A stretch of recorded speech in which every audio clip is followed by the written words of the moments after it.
सगदेव भगवान योग योगेश्वर महापुर रामलाल जी, योग मार्तंड मुकेश भगवान, हम सभी के प्राणदार सत्सरु स्वामी देवीदाल भगवान जी के श्री चरण कमलों में हम सभी बच्चों का साष्टांग दंडवत प्रणाम स्वीकार लो। आइए करुणा आशीर्वाद से आज का ये सत्संग आरंभ करते हैं।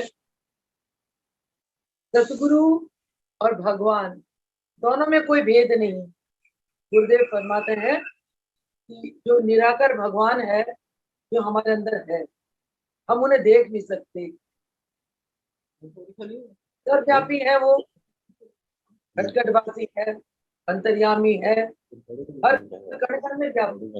वो भगवान को जीव देख नहीं सकता, क्योंकि भगवान को देखने के लिए जीव के अंदर आंखें ही नहीं है।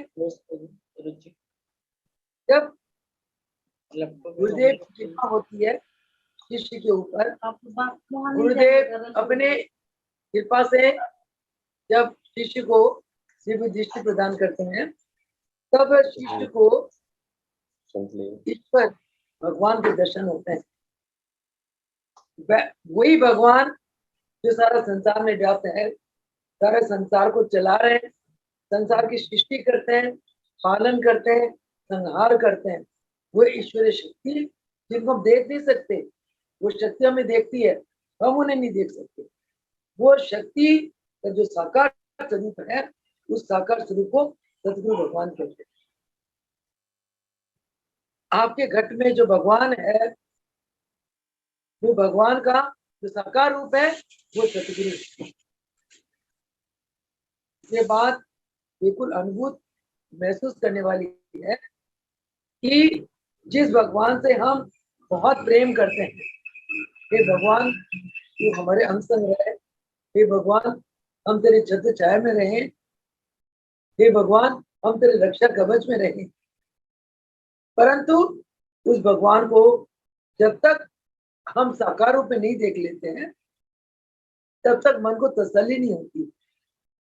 अगर हमारे अंदर दिव्य दृष्टि है, तो उस भगवान के निराकार स्वरूप हम देख सकते हैं, तसल्ली हो जाती है।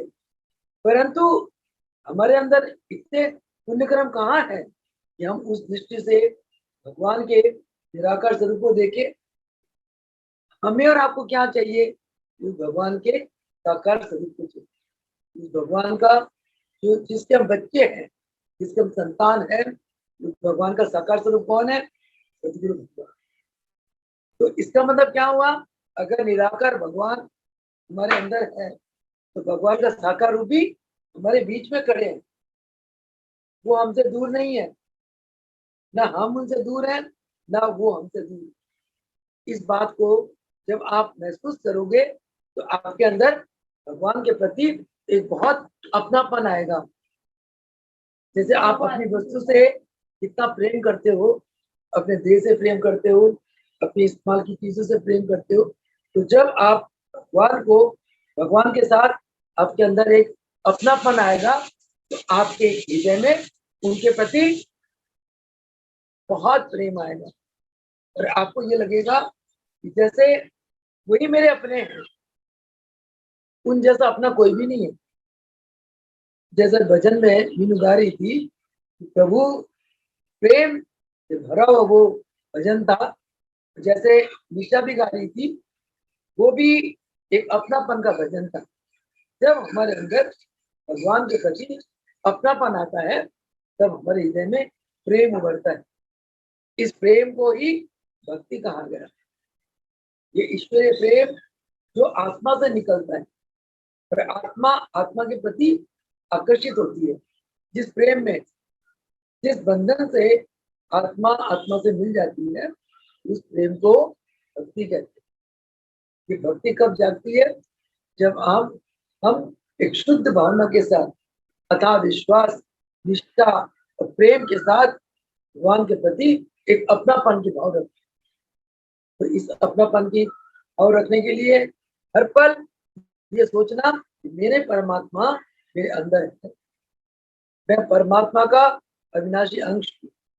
मेरा भगवान जिसने मुझे जन्म दिया, जो मुझे पाल रहा है, जो मेरी रक्षा कर रहा है, जिसके साथ मैं जन्म जन्मांतों के साथ जुड़ा हुआ हूँ, उस भगवान का साकार रूप कौन है? मेरे गुरुदेव। बड़े किस्मत से ऐसे पूर्ण गुरु मिलते हैं। संसार में गुरु बहुत है, ज्ञान देने वाले, शिक्षा देने वाले गुरु बहुत है, परंतु शिष्य के कर्म संस्कारों को, कर्म बंधनों को काट के शिष्य को के अंदर परमात्मा की ईश्वरीय शक्ति की बूंदे डालना, ये पूर्ण सदगुरु का काम है। अपने शिष्य के अंदर प्रभु के प्रति प्रेम जगाना, ये पूर्ण गुरु का काम है। शिष्य को आने वाले मुसीबतों से बचाना, ये पूर्ण गुरु का काम है। शिष्य के जीवन में कष्ट आते हैं, जन्म जन्मांतरों के कर्म संस्कार होते हैं, उन संस्कारों को शिष्य इस शरीर में भुगतता है, परंतु इस पहाड़ जैसे कष्ट को राय कौन बनाता है? केवल पूर्ण सतगुरु। सतगुरु भी योगी गुरु, योगी सतगुरु से बढ़कर संसार में और कोई गुरु नहीं। इसीलिए योगी सतगुरु को गुरुओं का गुरु कहा गया, प्रभुओं के प्रभु कहा गया। हम और आप बहुत भाग्यशाली है कि ऐसे पूर्ण सतगुरु के हम शिष्य हैं, और पूर्ण सतगुरु के नाम का हम रोज सत्संग रूपी सरोवर में स्नान करते हैं। जो सत्संग रूपी सरोवर में स्नान करता है वो हंस होता है, वो पवित्र आत्मा होती है, वो उच्च आत्मा होती है। तो हमारे रोम रोम श्वास श्वास प्रभु जी के चरणों में बारी बारी जाते हैं, प्रभु जी के चरणों का शुक्राना करते हैं। प्रभु जी ने कृपा करके हमें अपने चरणों में जन्म दिया। शिष्य, कोई कहता कि शिष्य ने गुरु को ढूंढ लिया, नहीं, गुरु शिष्य को ढूंढते हैं। क्यों? शिष्य का तो आंखें नहीं है, गुरु दृष्टा होता है। गुरु अपने दिव्य दृष्टि से अपने शिष्य को पहचान लेते हैं।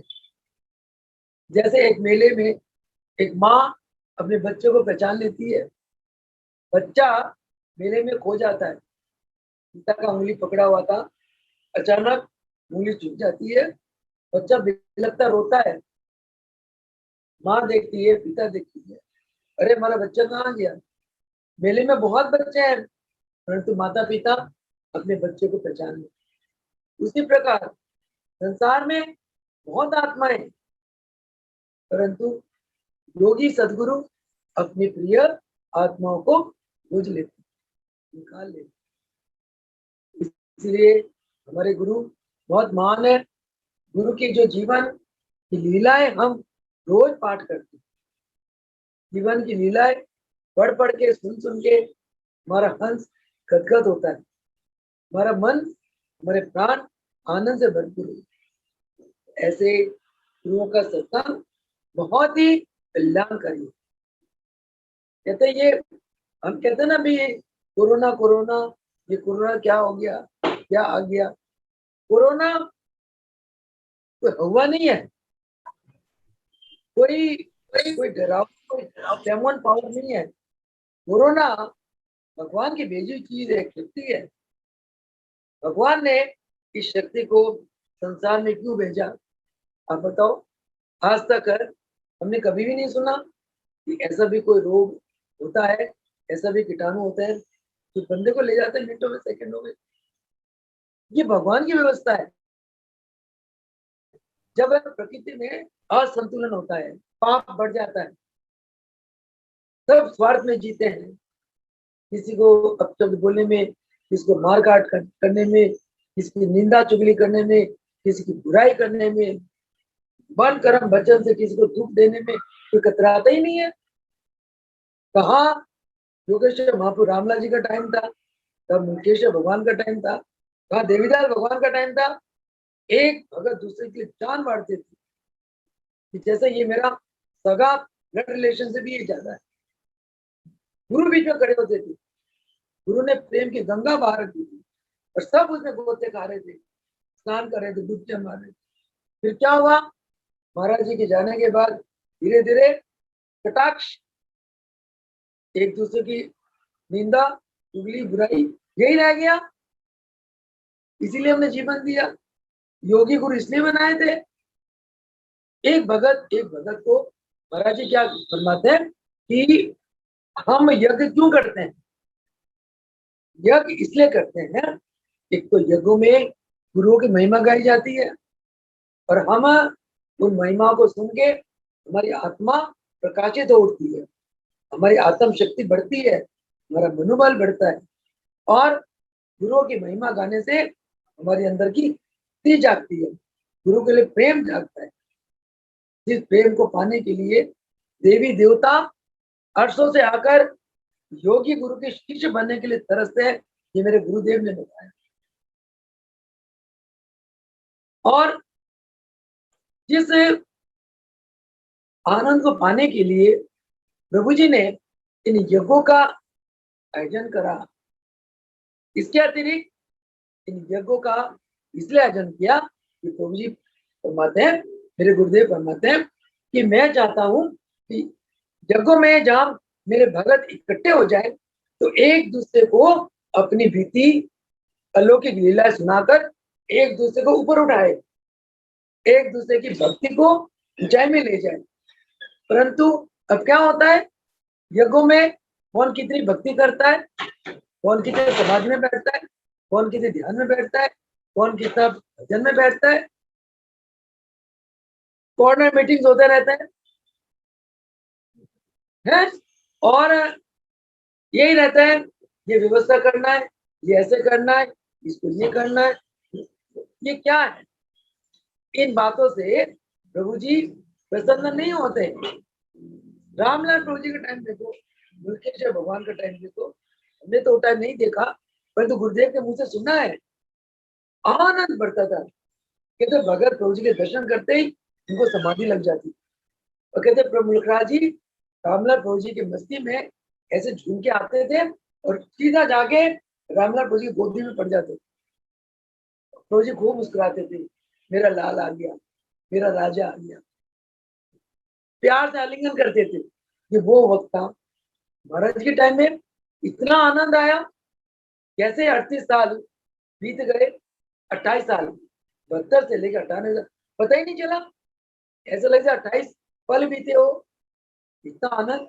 और जहां महाराज जी बैठे होते थे, हम लोग मत्था टेकने आते थे, एकदम पूरे शरीर में करंट वाइब्रेशन होती थी, एक करंट दौड़ता था, हिम्मत ही नहीं पड़ती थी तो हमारे साथ कुछ बोल भी ले। हरिद्वार में रामनवमी के समय में जैसे महाराज जी ऊपर वाले कमरे में होते थे, सारा संगत नीचे होते थे, जैसे योग अभ्यास आश्रम की बात कर रही हूँ, जैसे महाराज जी की खड़ाओं की आवाज आई और पंडाल पिन ऑफ साइलेंस, महाराज जी आ रहे, महाराज जी आ रहे। ये क्या है? ये ईश्वरी पावर है, रूहानियत पावर है। महाराज जी हम आपसे यही चाहते हैं कि हम लोगों को दुनियादारी की बातें बिल्कुल त्याग करके और सिर्फ भक्ति, ध्यान, भजन और प्रभु जी की महिमा गायन, एक दूसरे को ऊपर उठाओ भाई, एक दूसरे की सेवा में आओ, किसी को कोई तकलीफ है तन मन धन मार दो उसके ऊपर, देखो फिर भगवान आपको कहाँ ले जाते हैं। भगवान कहते हैं कि तुम किसी के लिए जो त्यागते हो, मैं 100 गुना करके तुम्हारी झोली भर देता हूँ, कुछ नहीं फर्क पड़ता है। ये शरीर है क्या, ये हड्डियां हैं, गल जानी है, इस शरीर से आत्मा निकल जाती है, इस शरीर की क्या कीमत है, मिट्टी का परोला बन जाता है। 2 गज कफन के टुकड़े में इसको बांधते हैं, गांठ लगाते हैं और अग्नि के हवाले कर देते हैं। क्या है शरीर? सेवा में शरीर गल भी जाए तो क्या दिक्कत है, शरीर कमजोर हो जाए तो क्या दिक्कत है, भूखे रह जाओ तो क्या दिक्कत है, प्यासे रह जाओ तो क्या दिक्कत है, भूखे प्यासे को मराया गया आज तक, पर हित में, सेवा में। ये महाराज जी ने अपने आदर्श में जीवन में हमें दिखाया कि किस प्रकार महाराज जी, मैं देखती थी रामनवमी के दिन 3 दिन 3 रात अंत तक कार्य करते थे महाराज जी, खाने पीने का होश ही नहीं थी। 3 दिन बाद खाना गर्म करके लाते थे, दृष्टि डाली, एक गिराई ली, चल जाओ तुम ले लो, तुम ले लो, तुम ले लो। बड़े मुश्किल से न चाय पीनी है, न दूध लेना, न रोटी खानी है, फल काट काट के देते थे हमें खुश करने के लिए, मुंह में रख लिया, चल बांट दो।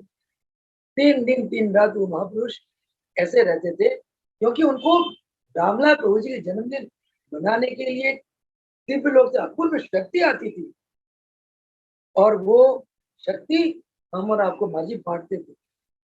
रामनवमी के बाद जब हम घरों में जाते थे, कैसे हमारे अंदर पॉजिटिविटी आती थी, कितनी वाइब्रेशन आती थी। भाई फरमाते थे, एक रामनवमी की सेवा करके तुम जाते हो, पूरे साल के लिए तुम्हारी बैटरी चार्ज हुई है। मुझे एक दिन बुला के कहते हैं, जयंती इधर आ। जब मैं दिल्ली आश्रम में रहती थी तो मेरा काम यही था, रात को 11-12 बजे सोना, फिर 3 बजे मुझे उठा देते थे। बड़ा आनंद आता था, क्योंकि शक्ति महाराज की दी होती थी, उत्साह महाराज जी का था, आनंद महाराज जी का था। और ये शरीर तो एक डांसिंग डॉल के तरह नाचता था। जब गुरु ने जैसे नचा दिया, नाच लिए, कहते इधर आ, कहते तू ना सारा दिन दिल्ली आश्रम की सेवा करके ना बड़ी खुश होती है। मैं कहा महाराज जी, कैंपों में जाके भी बड़ी खुश होती है। मैं कहा महाराज जी, कहते देख, चाहे तू सारा साल कुछ भी सेवा करती रहे, एक रामनवमी की सेवा कर। कहते हैं सारा साल जो है ना, जो सेवा करता है वो छाछ पीता है, एक रामनवमी की जो सेवा करता है वो मक्खन खाता है। कहते बोल कहते हैं बोल सोनिए, तूने मक्खन खाने की छाछ पीनी है, सारा साल की सेवा लेनी है कि मक्खन खाना है। हम तो बच्चे थे, इतनी समझ नहीं थी कि इतनी हस्ती के मालिक है। हमें लगता था हमारे पिता स्वरूप गुरु है, हमारे अपने ही है, इतना प्यार करते बच्चों की तरह। हम भी प्राय हो जाते थे कई बार उनके काल के रूप में बड़ा डर लगता था, ऐसा लग रहा काल आ गए, वहां तो बस सिर कांपता था। फिर मैंने कहा महाराज जी, मेरे तो मक्खन खाना है। कहते बस मक्खन खाएगी? मैं हाँ। चल फिर रामनवमी के लिए तैयार हो। महाराज जी महीना महीना 25-25 दिन हरिद्वार रहते थे। बस मैंने तो रिजर्व रखती थी, अपने जो गाइड है ना, गाइड को झूठ बोलना, सर मेरे ना माँ बीमार है, मेरा बाप बीमार है, मैं नहीं आ सकती। स्कूल की वो टीचर को, प्रिंसिपल को, उसको गप मार देना। टीचर के बच्चों को पढ़ा के ना प्रिंसिपल को मैंने पटा रखा था। मैं कहा मैडम देखो, मुझे रामनवमी पे बस 1 महीने की छुट्टी चाहिए, आज से मेरी तनख्वाह काट लो, जो मर्जी करो, मैंने जाना ही जाना है। तो ऐसा करके महाराज जी इतनी रूहानियत बरसाते थे। मुझे याद है जब भगत काले डोरे मांगते थे, तो वैसे तो महाराज जी आम दिनों में डोरा को ना गाढ़ बांध के देते थे। मुझे नहीं पता क्या मंत्र पढ़ते थे, तो डोरा को गाढ़ बांधा, कल्याण हो जाता है। रामनवमी के दिनों में अरे भगत डोरे मांग रहे, मुझे कहना इधर आ, कहते डोरे काट, कहते लगा गांठ लगा। मैंने गांठ लगाना, मैं कहा महाराज जी गांठ आप भी लगा दो। कहते कोई नहीं लगा ले तू गांठ। तो मैं कहा मुझे आप ये हाथ लगा दो। कहते ला पूरे डोरों का चले ना, मैंने ये हाथ लगाना, जा बांट दे, गांठ लगाने का टाइम ही नहीं है। इतना भक्तों की भीड़ होती थी, डोरा दे दो, डोरा दे दो। तो मैं कहा महाराज जी डोर में गांठ तो लगानी, चल सॉरी कुछ नहीं होता। संतों का हाथ लग गया ना, अपने आप को संत कहते थे, कहते संतों का हाथ लग गया, हाथ लगाया, जा बांट उनको कर। तो इतनी एक रूहानियत, ये सारी चीज क्यों थी? क्योंकि महाराज जी के अंदर अपने गुरु के प्रति अथाह प्रेम था, अथाह भक्ति थी, मतलब कोई जवाब ही नहीं। देखो एक बार क्या हुआ, मुलकराज प्रभु जी ने देवदास प्रभु जी को आज्ञा दी कि देव, रामनवमी से पहले ये किताब तूने छपा के लाना है, तब आना तो हरिद्वार। तो मुलकराज जी भी महाराज जी को 1 महीने पहले बुला लेते थे, देव फिर कब आएगा तू, बस डेट नोट कर लेना, इस दिन मेरा देव आएगा। एक बार क्या कहा कि महाराज जी को एक पुस्तक अपने की सेवा दी प्रभु जी ने, मायने छाप रहे थे, इतने रामनवमी का टाइम आ गया, कहते कि पुस्तक को छपा के और पूरे तक रामनवमी पे आना है। बस महाराज जी लग गए दिन रात। तब माँ के पास पैसे बहुत कम होते थे, किताब छपाई के लिए तो पैसे अच्छे खासे चाहिए। महाराज जी ने क्या करा, पैसे तो थे नहीं, किससे मांगते नहीं थे, अड़क में रहते थे। योगी वही है जो आत्म स्वाभिमान में रहता है, कहते ना गर्दन कट जाए परंतु देना नहीं किसी का आगे, केवल गुरु को देना। इस दुनिया में किसी का झुकना नहीं है, ये सिर झुकेगा, केवल मस्तक झुकेगा अपने भगवान सदगुरु के चरणों में। तो महाराज जी ने क्या करा, माता जी से सोना लिया, कहता मीरा कुछ पैसे उधार लेना है, सोना दे, गिरवी गिरवी रख के पैसे उधार लेना है। माता जी के सोना ऑर्नामेंट गिरवी रखी माँ जी ने, पैसे उधार लिए, किताब छपा के रातों रात प्रभु जी के चरणों में रामनवमी से पहले 15 दिन पहले पहुंचे। भगवान गुरु तो जानी जान है, मुल्केश्वर भगवान तो शिव स्वरूप है, शिव शक्ति स्वरूप है। भगवान महापुरुष रामलाल जी ब्रह्म स्वरूप, देवीदल महाराज जी विष्णु के अवतार है, मुल्केश्वर भगवान भगवान शंकर के अवतार है, रामलाल जी ब्रह्मा के अवतार है। तो ये तीनों ये देवता है, विष्णु शंकर के। अभी भी ब्रह्मलोक में तीनों ही है, ब्रह्मा विष्णु महेश के रूप। तो वो तो जानी जानते। महाराज जी आए, प्रभु जी ये पुस्तक, महाराज जी चरणों में गए, महाराज जी पुस्तक लेके, कहता देव किताब छपा ला। हाँ महाराज जी, तो पैसे की तंगी तो नहीं हुई। अब देखो हम और तुम होते तो क्या कहते हैं, अपनी खुदाई मारने के लिए, महाराज जी हम ना उन्हें गरीबी में रखे पैसे लेके मैं ही करवा लाए। हमने नारी बुद्धू तो ये कहना था। महाराज जी तो बहुत चतुर सुजान, उनको तो पता था गुरुओं से बात कैसे कर सकते हैं। तो जिस शिष्य की बुद्धि सूक्ष्म होना, उसको पता रहता है मैंने गुरुओं से कैसे बात करना है। और इस ढंग से वो बात करते थे कि प्रभु जी का भर भर आशीर्वाद मिलता था महाराज जी को। तो प्रभु जी ने जान लिया और प्रभु जी ने पूछ लिया और महाराज के मुंह से ही निकला लिया।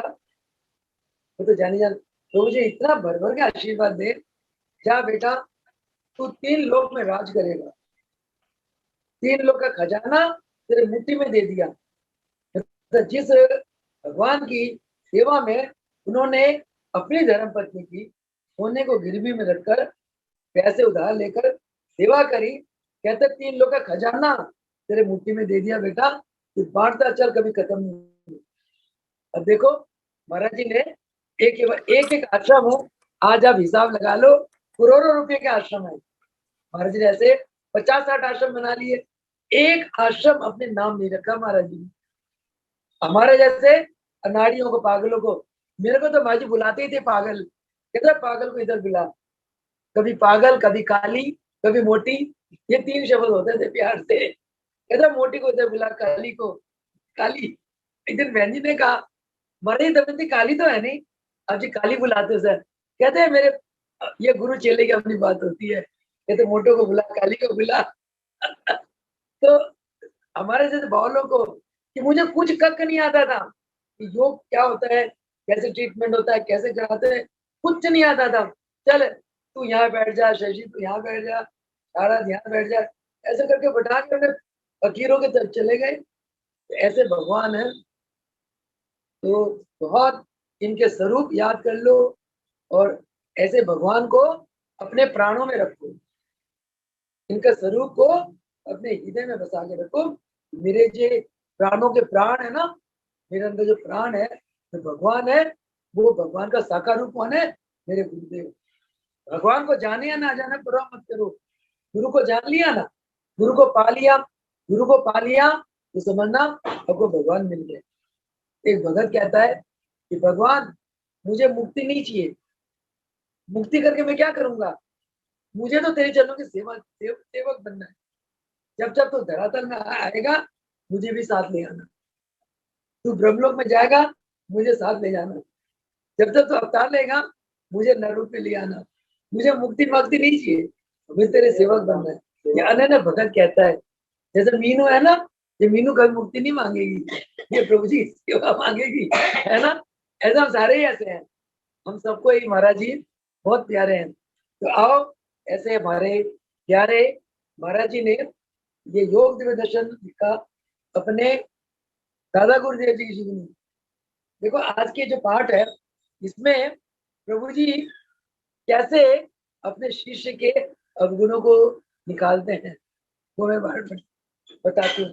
मैं ना जब माँ के चरण लगी थी, तोड़ फोड़ बहुत करती थी, भागती खूब थी। उस भागने में ना कांच के कप टूट गए, कभी गिलास टूट गए, कभी मटका फूट गया। माँ जी ने कहा बहन जी कोई गाल नहीं, 2-4 और फोड़ दे। मैं कहूँ गुरु बड़े अच्छे हैं, मैं तोड़ती फोड़ती हो, गुरु कुछ नहीं कहते। एक दिन मैंने पूछा, मैं क्या महाराज जी मैं मेरे से इतना नुकसान क्यों होता है? ये तो कोई बात नहीं बेटा, गुरु के शरण में आ गई ना, सब मैच धुल जाएंगे, सब सही हो जाएंगे। मैं सोचती थी पता नहीं क्यों। कहता है सोनिया, मैं जब तेरे को कोई आज्ञा देता हूँ ना, तू इतनी उतावली हो जाती है, तू भागती है, उस भागने में सारा काम खराब हो जाता है। जब गुरु आज्ञा देना, पहले बुद्धि को धीर बना, है धीर बना, उसके बाद विचार कर, फिर आराम से काम कर, ये भाई कोई नुकसान नहीं होगा। मैं क्या मारी बुद्धि को धीर कैसे बनाऊं? कहता तू ना हनुमान चालीसा का पाठ कर। मैंने कहा ठीक है, एक बार पाठ करना करना होगा। मैंने कहा ठीक है माँ जी कर दूंगी। कि तिलक नगर आश्रम में जाइयो, तिलक नगर पास से हमारा घर था। कहते उस आश्रम में जाइए, वहां ना बुधवंती और किशन जी हंसी के जो बुजुर्ग रहते थे वहां, माता जी और फौजी। माता जी सबकी सेवा करती थी, जल क्रिया कराना, नेति कराना, आसन कराना। मेरे भाई को जब गैस की प्रॉब्लम हो गई थी, तो माता जी ने कराई थी क्रिया। एक एक हफ्ते में भाई ठीक हो गया था। फिर माता जी ने कहा था हमारे बड़े महाराज जी है बम्बई रोड में, वहां जाओ। तब हम गए थे, तब पहली बार आना हुआ। तो मुझे कह रहे वो तिलक नगर आश्रम है ना, वहां जाके फिर हनुमान चालीसा का अनुष्ठान करना है। अब मुझे पता ही नहीं है, एक कॉलेज की लड़की को क्या पता अनुष्ठान क्या होता है। मैं मुझे वो क्या होता है अनुष्ठान? कहता है 108 बार हनुमान चालीसा का पाठ करना है। भी तो पसीने छूट गए, 108 बार हनुमान चालीसा का पाठ वो कैसे होगा? कहता हाँ सोनिए, वहां चली जाइयो, तूने बुद्धि को स्थिर करना है ना। और मैं मुझे कितने दिन करना होगा? मैंने सोचा एक दिन में जान छूट जाएगी। कहते नहीं 3 दिन। वाह भाई वाह, 3 दिन, 3 दिन हनुमान चालीसा का पाठ करना है। फिर मैं गई, जो जला ली। मुझे 108 बार पाठ करने में 3.5 घंटे लगते थे। मेरी तो जान निकल जाती थी, मेरे ले टांगे सो जाती थी, तब बुरा हाल। चलो कोई बात, गुरु ने आज्ञा दी। तो 3 दिन मैंने करा, चौथे दिन गई। मीनू मैं बताऊं तब से लेके आज तक इन हाथों से कोई नुकसान नहीं हुआ। ऐसी कृपा, उल्टा बरकत होती है, धन की बरकत हुई और हर चीज की बरकत हुई है। ऐसे मेरे गुरु महाराज जी, ये रामलाल प्रभु जी का ही रूप है। मतलब रामलाल कहना कि भाई बुलक राज के रूप में रामलाल नमामि हम। तो प्रभु जी मुस्कुरा दिए। गुगु ने क्या कह दिया, तू मेरे तो पैर छूने नहीं ना देती है, जा तेरे पैर छूने लायक ही नहीं होंगे। गुगु ने ऐसे कह दिया। भोला भगत था, तो प्रेम से पैर छूता था, तो क्या हुआ, द्रौपदी का पैर ही खराब हो गया। वो अगले दिन सीढ़ियों से गिर गई, उसके पैर खराब हो गए, पस पड़ गया पैर में, इतना पैर मोटा हो गया। रोई जाए, प्रभु जी को कहे, इतनी डॉक्टर वैद्य दिखाए, फर्क ही नहीं पड़ा। वो रोती हुई प्रभु जी के चरण में आई, प्रभु जी मेरे पैर को क्या हो गया? कहते तेरा पैर जो ना गुग्गू ठीक करेगा। रामलाल प्रभु जी ने कहा, कहते द्रौपदी तेरा पैर गुग्गू ठीक करेगा। फिर कहते गुग्गू चल पैर को मल देना। हाँ हाँ। तो रामलाल प्रभु जी ने गुग्गू को कहा, गुग्गू बहन जी की पैर ठीक कर दे। गुग्गू कहता मैं नहीं करता, ये मुझे पैर छूने नहीं देती। उसने बेचारी ने माफी मांगी। तो गुग्गू को दया आ गई। उसे क्या करा, मिट्टी का एक सूखा पत्ता तोड़ लाया, तोड़ के उसके पैर में ना ऐसे टच कर दिया। और कहते ले माँ, कहते ले बहन। जब वो द्रौपदी प्रार्थना करने लगी प्रभु जी को कि प्रभु जी ये मेरे पैर का बहुत बुरा हाल हो रहा है, ऐसे ठीक ही नहीं हो रहा। तो प्रभु जी ने कहा कि तेरा पैर तो गुग्गू ठीक करेगा। तो क्या लगे, गुग्गू तेरी बड़ी बहन है, इसकी पैर ठीक कर दे। गुग्गू कहते मैं नहीं करता। कहते महाराज जी मैं नहीं करता। वो बच्चा था, जैसे प्रभु जी लाड देते थे, वो भी लाड में मैं नहीं करता, ये पैर हमेशा पीछे हटा लेती है। तो कहते हैं प्रभु जी ने कहा बेटा ऐसे नहीं करते, तेरी बड़ी बहन है ना, पैर ठीक करते। तो गुग्गू ने क्या थोड़ा अकड़ गया, वो द्रौपदी बहन जी को कहता है वो पेड़ का सूखा पत्ता ना जो वो बांध ले।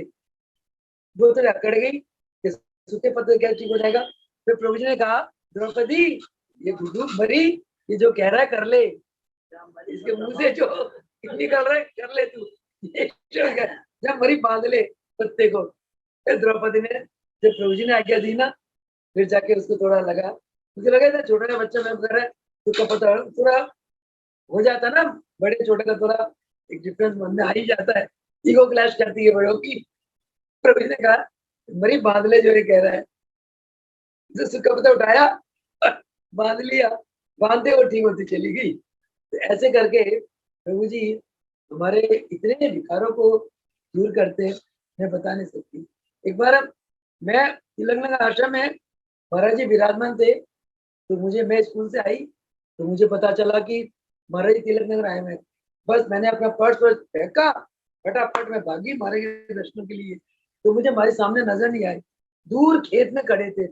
मैं भागी गई महाराज की तरफ, तो महाराज जी के सामने ना एक लकड़ी का पट्टा पड़ा होता, पट्टे में एक यूं कील, कील के वो मेरा पैर चला गया, इतना गड्ढा हो गया कम से कम 1-1.5 इंच, और मुझे होश ही नहीं। कील से मैंने कील को यूं हटाया, मैंने मत्था टेका, वहां खेत में ही मैं लंबी पड़ गई, सारे मेरे सिलवार मिट्टी मुट्टी लग गए, मुझे होश नहीं होता था।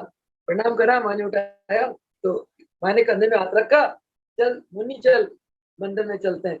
जब मैं चलने लगी ना, तो जहाँ मेरे पैर रखूं वहां खून ही खून। भक्तों ने कहा बहन जी ये आपके पैर के नीचे खून है। मैं देखो वो इतना गड्ढा हो पड़ा। आप यकीन मानोगे, महाराज जी ने शशि को कहा शशि गर्म पानी लेके आ, चल डाल इसमें डिटॉल, रुई लेके आ, और मेरे खुद अपने हाथों से महाराज जी ने मेरे पैर को साफ करा। मैं तो इतना डर गई, कहाँ हूँ मैं, मेरे आंखों में आंसू, मैं कि इतने बड़े भगवान और मेरे पैरों को हाथ लगा ले, फिर रब्बा मुझे कितना पाप लगेगा, तो मैं क्या करती। कहते फिर मैंने कहा नहीं महाराज जी मैं धो लूंगी, तू क्या समझती है ये तेरे पैर है। मैंने कहा नहीं महाराज जी आप जी के। कहते दीक्षा के समय तूने क्या कहा था, तन मन तुम्हारा धन तुम्हारा, मोरा केवल प्रेम। तो तेरा क्या है, ये तन तेरा है क्या, दीक्षा के समय तूने मेरे को नहीं दे दिया। मैं कहा हमारे दे दिया था। कहते फिर चुप, मुझे बोले नहीं दिया। मैंने अपने हाथ से डेटोल से साफ करा, फिर मैंने क्या करा, गुड़ मंगवाया, गुड़, गुड़ को पिघलाया, उसमें अजवाइन डाला, गुड़ और अजवाइन डाल के गोली बनाई, गोली को मेरे पैर के ऊपर रखा और पट्टी बांधी अपने हाथों से। मैं तो इतनी गदगद हो गई थी। अभी बहुत शुरू शुरू, ये मैं 1972 में दीक्षा ली थी, ये 73 की बात है। तिलक नगर आश्रम अभी बना नहीं था, 2 छोटे छोटे कमरे थे, छोटा सा मंदिर था शिवालय, और एक वो माता जी का छोटा सा एक झोपड़ी सी थी रहने की।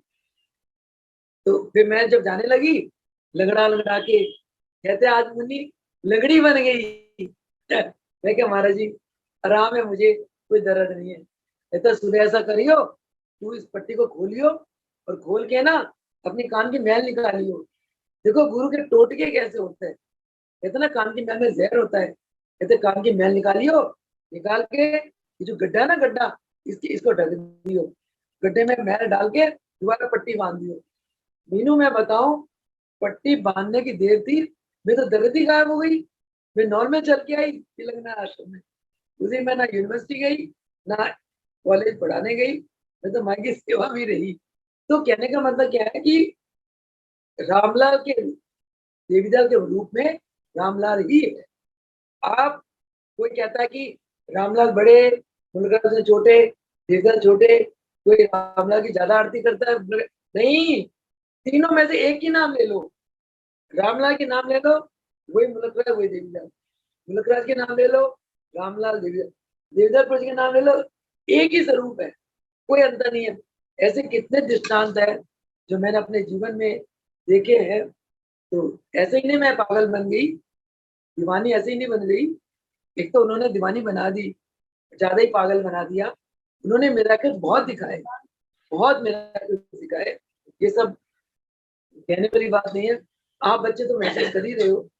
चलो आज बहुत टाइम हो गया, एक छोटा सा वो चैप्टर है, बहुत छोटा सा चैप्टर है कि हाँ, कि हमारे प्रभु जी अपने शिष्यों के दोषों को कैसे साफ खत्म करते हैं।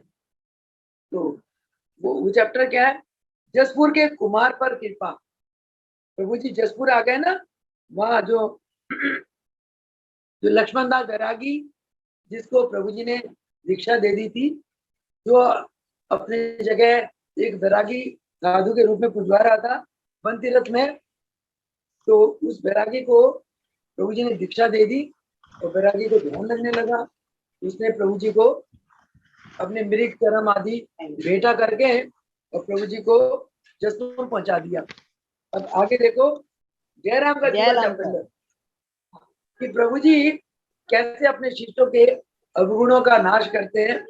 देखो हमारे भी महाराज जी हमारे अंदर कुछ भी अवगुण देखते थे ना, हमें एकदम उसको सफाई कर देते, चाहे प्यार से, चाहे सेवा से, चाहे कोई कष्ट देकर, चाहे डांट कर, चाहे पिटाई करके, कैसे भी करके हमारे अवगुणों को महाराज जी बिल्कुल साफ कर देते थे। क्योंकि पूर्ण गुरु वही होते हैं जो अपने शिष्य को अवगुणों को रहने नहीं देते। क्योंकि पूर्ण गुरु चाहते हैं कि मेरा शिष्य जो है ना सद्गुणों से भरपूर होते हुए भगवान के साथ मिले। पूर्ण गुरु की यही इच्छा होती है, अपने शिष्य को अपने समान बना देते हैं और अपने से भी सारे अवगुण हटाकर उसके सद्गुणों से भरकर उसको भगवान के साथ मिला देते हैं। पूर्ण गुरु करते हैं। इसलिए हमारे तीनों गुरु एक ही गुरु तत्व तीनों रूपों में पूर्ण है। आज का जो चैप्टर है वो ये है जयराम का जीवन चापल्य। जी प्रभु जी वो जसपुर के बाद प्रभु जी वहां चले गए, अवधपुरी आए। जसपुर में अवधपुरी आए तो अवधपुरी श्री प्रभु जी अवधपुरी से भ्रमण करते हुए मथुरा जी आए। जयराम नाम का एक विद्यार्थी कुछ काल से प्रभु जी के साथ था। जब से श्री प्रभु जी के साथ मंडली रहने लगी और दर्शनार्थी अधिक संख्या में आने जाने लगे, तब से जयराम में यह दोष आ गया था कि दर्शनार्थी जिगाजू से अलग पेड़े मंगवाकर आता था। मथुरा के पेड़े बड़े स्वाद होते हैं और भगत जो आते थे मथुरा के पेड़े लेके आते थे प्रभु जी के चरणों में। तो जयराम क्या करता था, वो पेड़े खाता था, उसको स्वाद लगते थे। जब पेड़े के प्रति वो आकर्षित हो गया तो जो भगत आते थे, जो दर्शनों के लिए भगत आते थे, उनसे पेड़े मंगवा के खाता था। इधर मेरे लिए पेड़े ले आना है। प्रभु जी के पास रहने के कारण जयराम को भी लोग बहुत श्रद्धा से देखते थे। जैसे हम लोग मार्केट पर रहते थे आप लोग हमें श्रद्धा से देखते थे, है ना। हम कुछ कहें मीनू तुम ये ले आना, तुम तो मैं एक चीज मांगू तुम 10 लाख दोगी। अगर मैं ऐसे कहती हूँ ये मेरा दोष है, ऐसे नहीं करना। तो ऐसा होता ही है जब इतने महान गुरु के सेवा में जो है। अब आप लोग मेरी इतनी इज्जत करते, प्रेम करते मेरे से, तो मेरे अंदर हीरे लाल थोड़ी है। जैसे मैं आत्मा हूँ ऐसे आप आत्मा हो। आप भी प्यारे प्रभु जी के, मैं भी प्यारी हूँ, हम सब एक से हैं। परंतु आप एक एक्स्ट्रा प्रेम मेरे से क्यों करते हो? क्योंकि आपने मेरे को महाराज जी की सेवा में देखा है। आपको ये एक एक्स्ट्रा पॉइंट आपने देखा कि बहन जी जो है ना, बहन जी ने महाराज जी के चरणों की बहुत सारी सेवा करी। तो बहन जी जरूर एक प्यारी आत्मा है, यही प्यार है ना। तो इसलिए महापुरुषों के चरणों में जो भी रहता है उसके प्रति एक श्रद्धा आई जाती है ना। तो इसीलिए प्रभु जी की इस घटना में लिखा है कि क्योंकि जयराम प्रभु जी के पास रहता था तो लोग उसे श्रद्धा की नजरों से देखते थे। पर जयराम श्री प्रभु जी से छिपाकर अलग से पेड़े मंगवाकर आने में ही उन लोगों की श्रद्धा का दुरुपयोग किया करता था। महाराज जी हमेशा मुझे कहते थे, कहते बेटा तुम हमारी सेवा करते हो ना, हम तुम्हें शक्तियां देते हैं, परंतु इन शक्तियों की अगर दुरुपयोग करोगे ये शक्ति चली जाएगी, सदुपयोग करोगे ये शक्ति बढ़ती चली जाएगी। ये बात आज भी मेरे कानों में गूंजती है। मैं कहती प्रभु आपने जो कुछ दिया है इस बच्चे के अंदर, ये जो पावर है ये परहित में ही लगे, भले मुझे नुकसान हो जाए, मुझे कष्ट उठाना पड़े, आपकी दी हुई जो ताकत है इस ताकत से दूसरों का लाभ हो। ये प्रभु रब दे वास्ते किसी का नुकसान है। क्योंकि महाराज जी ने मुझे ये शिक्षा पहले ही दे दी थी। तो अगर हम अज्ञानी है तो हम महाराज जी छुपा छुपा के काम करेंगे, अगर हम ज्ञानी है तो हम तो छुपा के काम करेंगे ही नहीं। एक बार की बात है, किसी भगत से ना कोई गलती हो गई, वो गलती को अन्य भक्तों ने भी देखा और मैंने भी देखा। महाराज जी तो जान ही जान होता है। तो महाराज जी ने ना, मैं नाम नहीं लूंगी, हम तीनों चारों को बुला लिया। बुला के मैंने पूछा कि ये काम उसने किया तूने देखा है? एक ने तो कह दिया महाराज जी मुझे नहीं पता। एक ने कह दिया माजी मैंने नहीं देखा, तो एक ने कह दिया माजी मैं वहां थी नहीं। तो मुझे कहा जयंती तूने देखा उस बंदे ने ये काम करा? मैं तो पागल थी, मैं कहा मैंने देखा है। ये क्या करा? मैंने सच सच बोल दिया। उन्होंने इतनी जोर की चपेट मारी मेरे गाल में, और मैं ऐसे बैठ गई। मैं कहा, ये क्या हुआ? मैं बोली नहीं कुछ भी। मैं कहा वाह बहुत अच्छे गुरु है, और सच बोलने का कितना प्यारा से प्रसाद दे दिया। मेरे मेरे गाल मोटा हो गया, मेरा रूप सुंदर बना दिया। वाह वाह गुरु। मैं कुछ नहीं बोली। उसके बाद बस मुझे सेवा में लगा दिया। मैं भी ना भूल भाल गई, मार मुर खा गई ना। मैंने भोजन भोजन मंगाया। शुष्र शारदा बहन जी बनाती थी भोजन, हम लोग तो हेल्पर में थे। बाद में बहन जी ने हमें आगे कर दिया था। तो बहन जी ने भोजन बना दिया, मैंने भोजन करा, हम बच्चे को खिला दिया। भोजन करने वाले शांत बैठे थे, तब मुझे मौका मिला पूछूंगी। मैं क्या महाराज जी आप जी ने एक बात पूछी और वो सच्चाई सबने देखी, सब इधर उधर हो गई, तितर बितर हो गई, और मैंने सच बोला तो मुझे बहुत मोटा सा प्रसाद दे दिया आप जी ने। तो महाराज जी कहा बेटा गुरु वो होते हैं जो निष्ठा होते हैं, मुझे सब पता था। सब भक्तों में एक तूने सच बोला, तेरे को इस सच का प्रसाद दिया। ये प्रसाद है आज से लेकर जिंदगी भर। अगर तूने कोई झूठ बोला है पिछले जन्मों में, उसका पाप खत्म। पर आगे के लिए तू कभी झूठ नहीं बोलेगी, तू सच बोलेगी। जब तेरी गर्दन कटे तू सच बोले, ये तेरे को आशीर्वाद मिला। फिर तो मैं इतनी गदगद हो गई, खूब चैन की शांति की नींद मैं सोई। मैं तो मेरे गुरु तू कमाल का है। इसीलिए हम अगर ये सोचे कि महाराज तो हमें नहीं देखेंगे, ये काम चुपके से कर ले, ये हमारी मूर्खता है। ऐसा मूड जो है ना, ये जयराम था।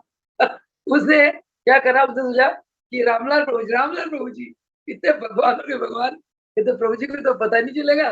वो दर्शनार्थियों से चुपके चुपके पेड़े मंगा के खाता था। तो इस बात को देखकर श्री प्रभु जी ने जयराम को ऐसा ना करने के लिए बार बार समझाया। जयराम भक्तों से पेड़ा मंगवा कर उनकी श्रद्धा का दुरुपयोग मत कर, ये अच्छी आदत नहीं है।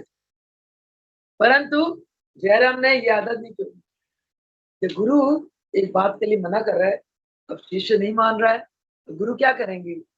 हम और आप तो गुस्सा करेंगे, पिटाई करेंगे। रामलाल प्रभु जी देखो कितने संयमित थे वो। उन्होंने देखो क्या अपनाया, क्या युक्ति अपनाई। तब एक दिन उसकी आदत छुड़ाने के लिए प्रभु जी ने बहुत से पेड़े मंगवा लिए। महाराज ने बताया, कहते हैं सोनिए 4-5 किलो प्रभु जी ने पेड़े मंगवा लिए। 4-5 किलो, आप सोच सकते हो। अच्छा, और जयराम को अलग ले जाकर, सबके सामने नहीं, अलग ले जाकर आज्ञा दी कि बेटा खा ले। जयराम ने बड़े आनंद के साथ पेट भर के खा लिया। वो अभी तक समझ ही नहीं पाया कि प्रभु जी क्या युक्ति लड़ा रहे, मेरे को कौन सी शिक्षा देने के लिए लाए, उसे समझ नहीं पड़ी। वो बड़ा खुश हो गया कि वाह अब तो इतने सारे पेड़े, भर पेट पेड़े खा लिए। फिर भी बहुत से पेड़े बच गए, 5 किलो पेड़े थोड़े तो नहीं थे, बच गए। जब उसका पेट बिल्कुल भर गया तब प्रभु जी ने डांट कर जबरदस्त खिलाना शुरू कर दिया। जब पेट भर गया ना तो प्रभु जी और नहीं खाए, इसे खा, तुझे खाना पड़ेगा, डांट कर खिलाए। थोड़ी देर के बाद जयराम बिल्कुल भी ना खा सका, परन क्या हुआ, उसके खाए हुए पेड़े उल्टी हो गई। उसने सारे पेड़े जितने खाए थे सारे पेड़ों की उल्टी कर दी। उसी दिन से जयराम को पेड़े से घृणा हो गई। धन्य है मेरा गुरु, उन्होंने शिष्य की आदत इतने सुंदर ढंग से कि उस दिन से जयराम को पेड़ों से घृणा हो गई। उसका सारा जीवा चापल्य, जीव का चटोरपन एकदम जाता रहा। गुरुदेव भगवान की बोला, योगेश्वर महापुरुष रामलाल जी की जय जय हो, जय हो, जय हो।